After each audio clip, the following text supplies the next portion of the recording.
Fala galera, no vídeo de hoje eu vou falar sobre a diferença entre testes de unidade e de integração e se testes de unidade podem ter mocks. Essa é a pergunta do Vinícius Bonin e foi enviada lá pelo Instagram. Aliás, se você não me segue, o link está aqui na descrição. E semanalmente eu vou abrir essa caixa de perguntas para que vocês possam mandar os temas dos próximos vídeos, não só sobre testes automatizados, mas também sobre Domain Driven Design, Clean Architecture, Hexagonal, Solid Principles, Design Patterns e muito mais. Tá? Bom, a primeira coisa que eu queria dizer é que quando a gente pensa em testes, sempre tem que vir à mente a ideia da pirâmide, em que a base é mais larga e tem em maior quantidade os testes de unidade, que são mais rápidos, porém menos abrangentes. O que eu quero dizer com isso? O teu sistema, numa condição real de uso, ele vai interagir com o recurso externo. Ele vai interagir com o banco de dados, ele vai interagir com uma API externa, eventualmente você vai ter alguma interação com o file system. Então, se você só tem testes de unidade, você vai ter cobertura, muitas vezes, de boa parte desse código. Já vou discutir a noção de unidade, tá? Só que isso não vai garantir que o teu sistema de fato funciona, ou que ele não vai ter regressão, ou que você não vai ter um impacto, muitas vezes, numa query que você altera e que pode sim introduzir algum defeito e muitas vezes grave. Então, o teste de unidade ele é tão importante quanto o teste de integração. A diferença é que você muitas vezes vai ter esse teste em maior quantidade, enquanto conforme você sobe os níveis da pirâmide, você tem testes de integração em menor quantidade, testes end-to-end em menor quantidade ainda. Por quê? Porque são testes mais lentos, mais caros, mais muitas vezes difíceis de serem implementados, às vezes mais frágeis, com conceitos menos estáveis, mas todos os testes são relevantes. Eu sempre digo o seguinte, só testa aquilo que você quiser ter certeza que funciona. Tá bom? O que você não precisar ter certeza que funciona, você não precisa testar. Tá? A única forma que você tem como assim, garantir que aquele código que você escreve funciona é com teste automatizado. Ah, mas eu faço o teste manual. Tudo bem, mas o seu código muda. E ele muda bastante. Outras pessoas mudam o seu código. E no momento em que elas mudam, você precisa fazer todos os testes manuais de novo. Isso vira uma grande bola de neve. Você não consegue sustentar a realização de todos os testes manuais o tempo inteiro, por diversos motivos. Eu, inclusive, escrevi um artigo lá no meu blog, vou deixar o link aqui na descrição também, falando sobre a importância dos testes automatizados e o que faz com que teste manual não seja, de fato, escalável no dia a dia. Não só escalável, mas viável até. Tá? Conforme a quantidade de código aumenta, você cada vez mais vai ter dificuldade em testar tudo. Né? Então, o teste de unidade ele vai exercitar uma parte do código que é independente e desacoplada de recursos externos. Então, isso vai se aplicar principalmente em sistemas que adotam uma coisa chamada de Domain Model. Tá? Isso vem desse livro, que é o Patterns of Enterprise Application Architecture, do Martin Fowler. E, basicamente, você tem dois caminhos, duas estratégias de design. O Transaction Script e o Domain Model. O Domain Model tem mais a ver com orientação a objeto, onde você junta, tá, comportamento e dados, preservando o estado interno por meio do encapsulamento. Para isso que servem aqueles modificadores de visibilidade, como Private, Protected, né? Para não deixar que exista acoplamento com os detalhes, enquanto você expõe determinados comportamentos que fazem sentido.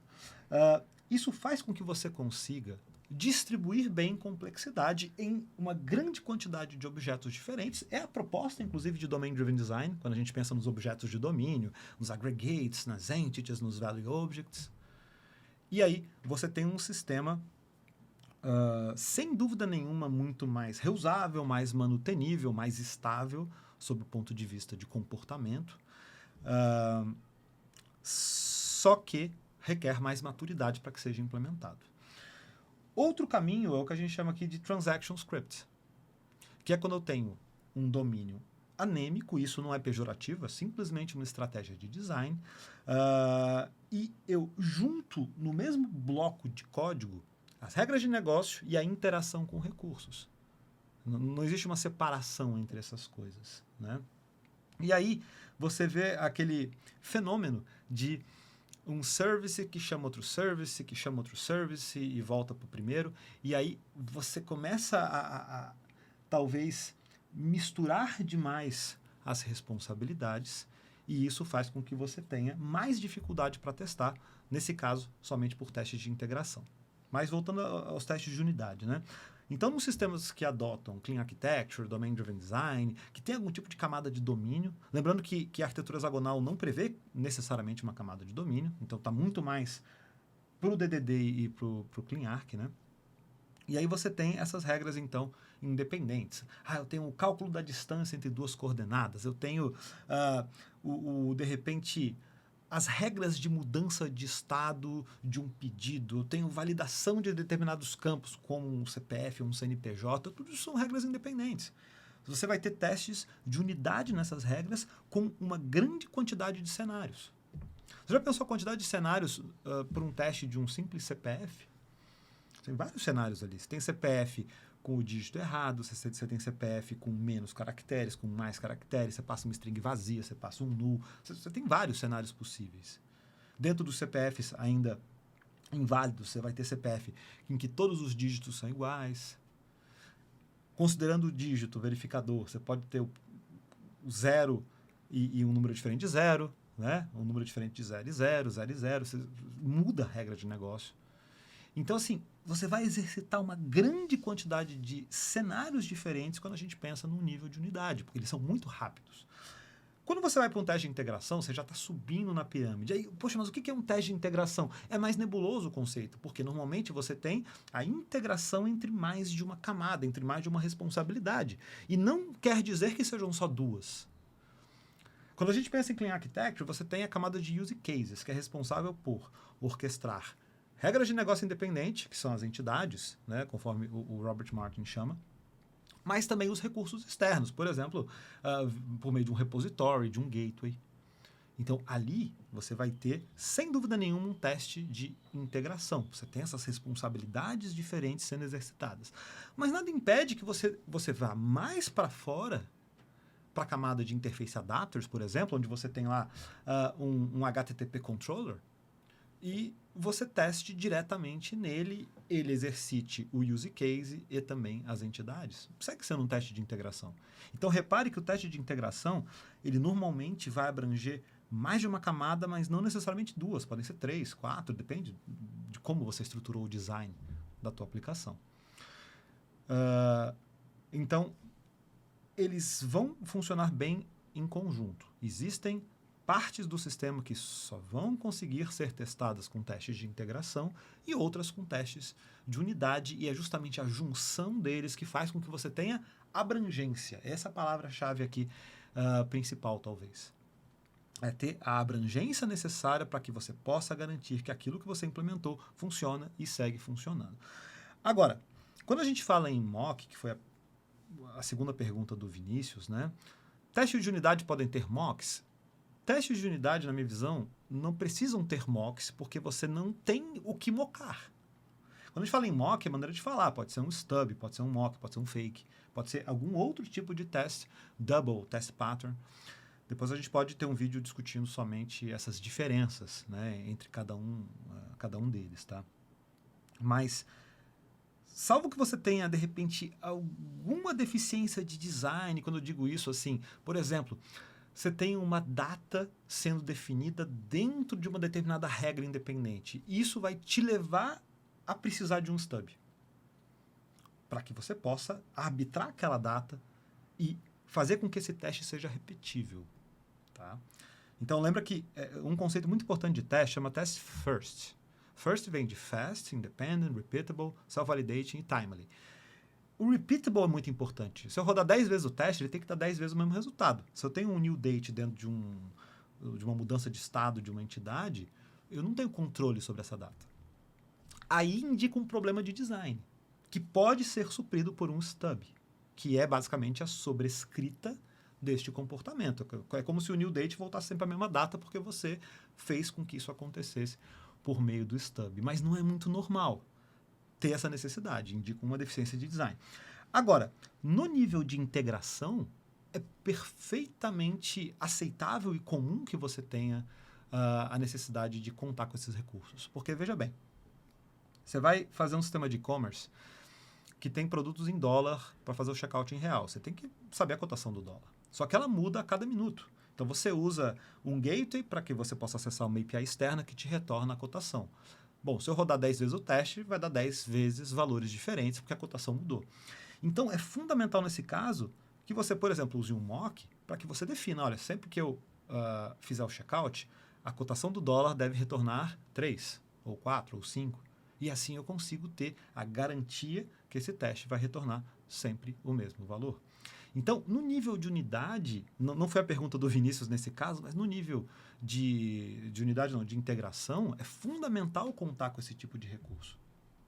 É normal. Ah, mas eu faria isso no banco de dados? Não. Na minha visão, não. Por quê?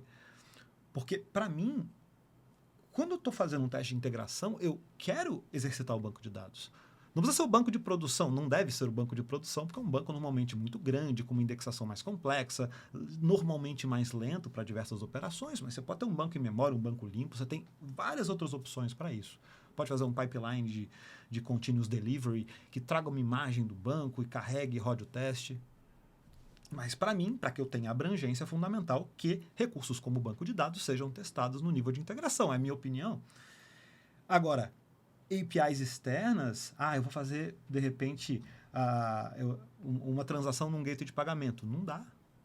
Você pode sim ter um teste que você vai garantir o contrato com este gateway, quando você principalmente homologa, de repente, uma nova conta, para que você execute uma transação, veja o resultado, depois cancele. Mas isso não é viável para rodar testes no dia a dia. Você faz 10 deploys num dia, você não vai rodar 10 vezes uma transação e cancelar essa transação. Você vai ter problemas daqui a pouco com esse gateway, né? Além de custar, pelo menos, a taxa de processamento da transação. Então, a diferença de testes de unidade e integração é exatamente esse nível de abstração. Enquanto unidade exercita algo independente de recursos, integração normalmente exercita algo dependente de recursos. Lembrando que você pode ter níveis diferentes de integração, você pode exercitar 2, 3, 4 camadas, vai depender um pouco. É extremamente desejável que você conheça os test patterns e aplique nos cenários onde faça sentido, principalmente os stubs, né? E não vejo necessidade de usar stubs em testes de unidade, salvo em problemas de design, como o caso da data que eu acabei de falar para vocês. Tá? Então, esse assunto de teste eu abordo bastante lá no meu curso. Eu vou deixar o link aqui na descrição. A cada 2 meses, eu abro as inscrições para o curso de Clean Code e Clean Architecture, onde eu vou desde o Clean Code, passando por Refactoring, Test Driven Development, que praticamente eu uso o tempo inteiro, né? Arquitetura hexagonal, Clean Architecture, Domain Driven Design, Solid Principles, Design Patterns, Microservices, CQRS, Arquitetura Orientada a Eventos.